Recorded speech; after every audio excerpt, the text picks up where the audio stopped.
But even I think for Patrick, if I look at his situation and his development, he was very lucky to sit behind. And Patrick, let me get this out of the way. He's a phenomenal player. To me, is, he, Lamar, Josh Allen, you're talking about the upper echelon, as we all know. And Patrick is going to go down as one of the greats ever for a number of reasons. But if I look at him, he went to college at Texas Tech. He had Cliff Kingsbury there with him for 3 years, an NFL caliber coach, running a lot of NFL caliber type calls and methodologies behind what he's doing. So he had 3 years of that. Then he goes to the Chiefs, and he's got Alex Smith as the guy that's ahead of him, who's a phenomenal player, great leader, does everything the right way. And then he's got Andy Reid as his play caller. So it's like there's a reason why it all works, and there's this development that happens, and why Patrick has been able to ascend so quickly. And he would have found a way to ascend at some point anyway. I'm just saying, I could never have reached this area of growth that I needed to, whether that was year 1 or 3 or 5. It was accelerated because of all the things that I had in place. When I was in college, I ran a pro-style offense. Yeah. I got drafted. I had Bill Belichick teach me. I got to sit behind Drew Bledsoe. I worked really hard to learn all those things and embrace the challenge. And I think when you're a young quarterback, ultimately that's what you're trying to do. Be in a situation where you can learn, grow, develop. It's all about mentorship. It's all about the people that come in your life. I see Bo Nix from Denver. He's got Sean Payton there. He's a phenomenal coach. He's going to get great coaching. They're going to have great scheme. A lot of times the first reads for him are going to be open because he's got a great play caller that knows how to. Okay, well, I want to focus on Patrick Mahomes and not go off on Bo Nix right now. But do you hear what Tom Brady just said? The things that I've been saying for months and months and months about Patrick Mahomes and Andy Reid and all of that. And everyone wants, especially big, mega Patrick Mahomes fans, want to keep downplaying things like having like an Andy Reid and what it does. And I just want to say to you all, I would love to meet you, because you know more than Tom Brady. You actually know more about football and what it takes to be one of the greatest athletes of all time. You know more than Tom Brady. That's remarkable.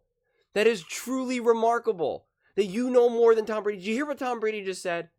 He would not have reached the levels and as fast as he would have if it wasn't for what he had in college and having Bill Belichick as his head coach and sitting behind, Bledsoe. But yet somehow Patrick Mahomes doesn't need any of that stuff.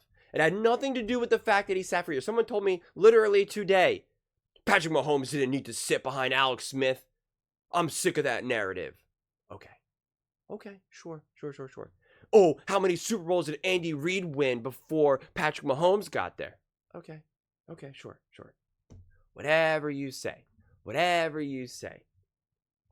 I have the exact opinion of Tom Brady. I'm on the side of Tom Brady.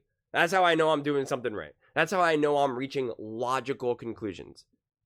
He said that Patrick Mahomes was still going to reach high levels and was still going to be great. That's exactly what I said. And yet, we can still also acknowledge and credit the other things that have went Patrick Mahomes' way, like having Andy Reid as his head coach, even having Cliff Kingsbury in college. All of those things matter. And it's why when I point out other quarterbacks like Lamar, Josh Allen, they don't have some of those gifts. They did not have, especially Josh Allen, did not have any coach anywhere near of Andy Reid's.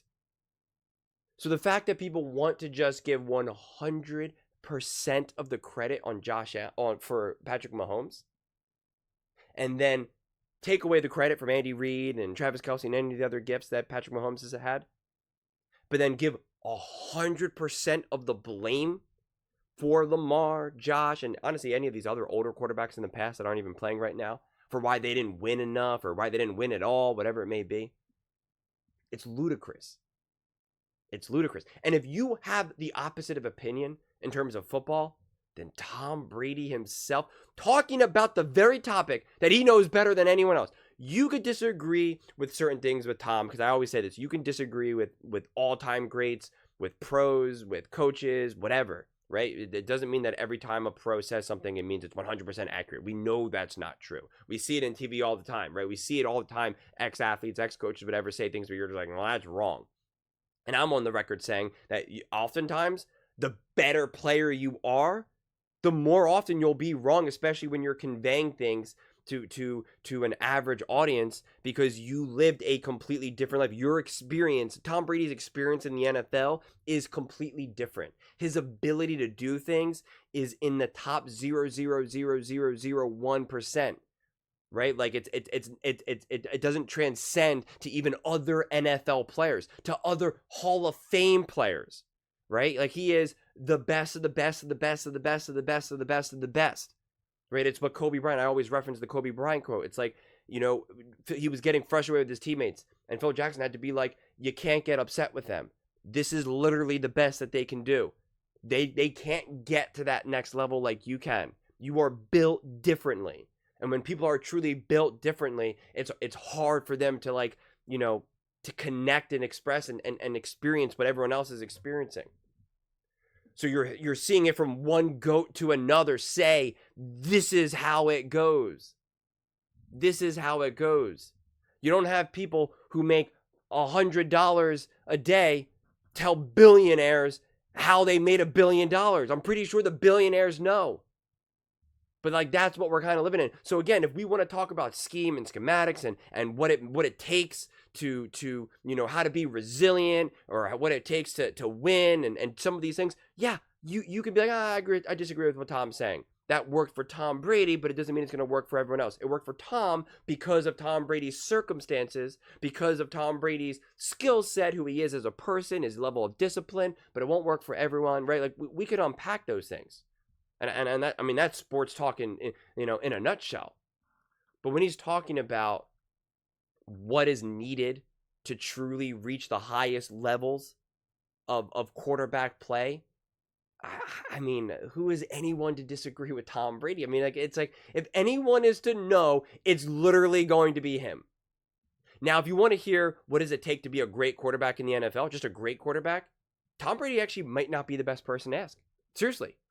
That's where you're better off actually listening to, like, a Dan Orlovsky, a Mark Sanchez, Dak Prescott, right? Quarterbacks that actually have not reached those insanely next levels, because they're on a different planet, right? I can't take advice from Jeff Bezos on how to make billions of dollars. The guy is a super genius and can do things that I will never be able to do.